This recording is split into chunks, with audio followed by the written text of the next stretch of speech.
Moments ago, President Obama announced he does have the legal authority to limit some gun purchases. Congress needs to act.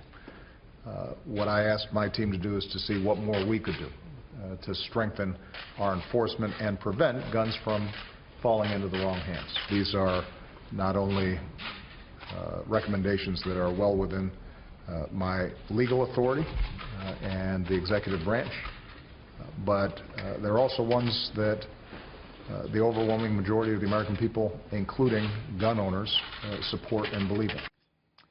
Gun Owners of America Executive Director Larry Pratt is with me now. Larry, so glad you are here. Are you concerned about your rights? Well, I think what the president is doing is just amazingly overbroad. The guy doesn't pay any attention to the Constitution, to the law, which is not a newsflash because he's been doing this in a lot of other areas. But specifically in the area of who is a dealer, that's an issue that's not in a gray area where the president might have the excuse that Congress didn't act. Congress years ago very specifically said who a dealer is and who is not a dealer. And a dealer is somebody who makes their living from selling firearms.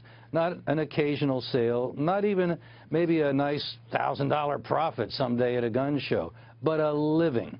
And that's not what's at issue here, and he's not at liberty to redefine a congressionally defined definition in the law. So, Larry, I'm so glad you brought up these gun shows because according to people close to the matter, it seems as if the background checks and heavier background checks are going to be the measure that President Obama tries to put in place.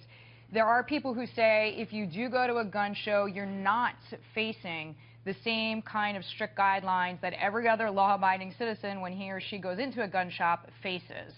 Is that fair? Well, people who say that simply are not familiar with the law. I'm trying to be as gentle as possible. The fact of the matter is that most gun shows are mostly comprised of sellers who are federally licensed firearms dealers, all of whom have to transact their sales through the federal background check, no exceptions. And so the idea that somehow the gun show is a loophole screaming for closing is either disingenuous or ignorant. All right. We are glad to have your view. Larry, thank you for the time.